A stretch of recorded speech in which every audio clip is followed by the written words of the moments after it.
I want to talk about my second point here. And again, I want to talk about budgets. I want to talk about the mismanagement by our leaders of our money. Let's be clear. This is our money. This is the money you work very, very hard for. It comes out of your paycheck as a tax. The government is charged with using it responsibly. They are not charged with using it as they see fit. And I have a real problem when they go and overspend the money that both you and I work very, very hard for, that we could be spending on our families, that we could be spending to build businesses, that we could be spending to create jobs and create a better economy. When we give the government that money, we use the opportunity to invest it back in the economy. So they better be spending it responsibly. And that's why I have real problems with what's happening here with our current mayor of London. You've seen the headline, and I'll put it up right now. The mayor has said that the coronavirus has left a 500 million pound black hole in London's finances, but we know that's not true. Blaming it on the virus is the wrong thing to do here. And so let's look at what's happening right now with the current budget for the mayor of London. So recently, the Labour mayor outlined 500 million pounds worth of cuts to public services, okay? This is what he's cutting. Fire services. They are being already drastically cut to a service that was already deprived of an adequate budget. And we've seen what happens when you cut budgets from the fire department.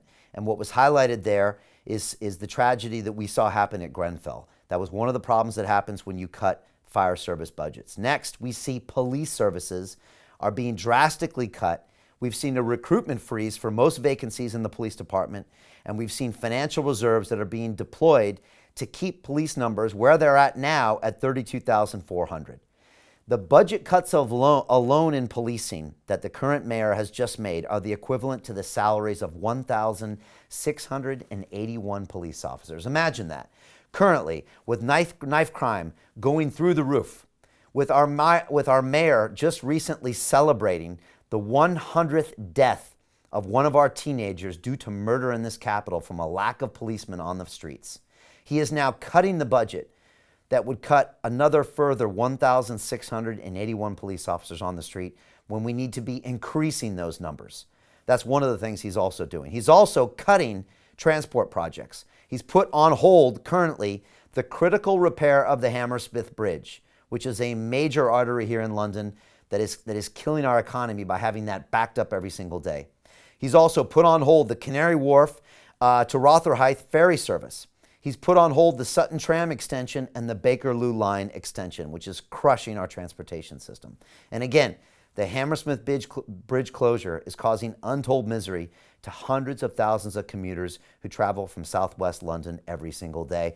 This is what happens when the mayor starts cutting the budget. And one of the Greater London Associate Conservative leaders that works with our current mayor every single day, Susan Hall, and there's a picture of her here, has gone on to speak frankly about what the mayor is doing right now. And she says, quote, "As usual, Sadiq Khan is treating this crisis as a press opportunity to attack the government rather than a problem he is responsible for solving." And she goes on to say, his gambit is that by playing the part of a quote-unquote poor mayor and publicly calling for ministers to step in and bail him out again, Londoners will not notice that he is the one choosing to drop the axe on the vital services that keep our city safe.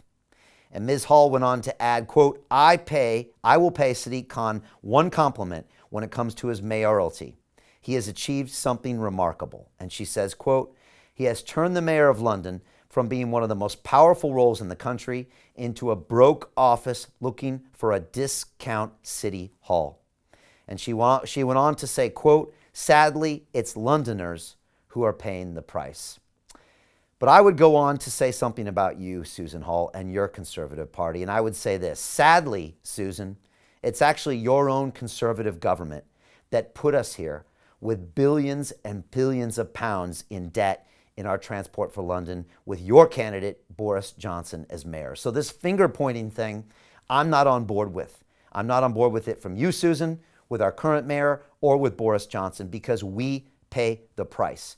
And while we're on this point of pointing fingers, today the Conservative government here in Britain just announced that they are freezing the pay for 4 million of our key public service and sector workers. 4 million. Their pay has been frozen. They will not get their normal adjustments for inflation. And so both parties need to take responsibility here for squeezing the essential services. And honestly, when I read the budget that our current mayor proposed this week, with a drop of 493 million pounds in spending, it was hard to watch and hard to listen to and hard to read. He's squeezing crucial services. He's even squeezing his own Green New Deal that was supposed to make this city greener. He's slashing the budget for that. And this all is because of his own fiscal irresponsibility. But then again, why would we expect a man who has spent his whole career as a local authority politician to understand anything about management, about leadership, about finance, about entrepreneurship, about any of this? And yet we're giving him a 17 billion pound budget. We're giving him a staff of 27,000 people and expecting him to run this in a fiscal manner. And I'll say one thing. When they fail year after year after year to balance their budgets, what do?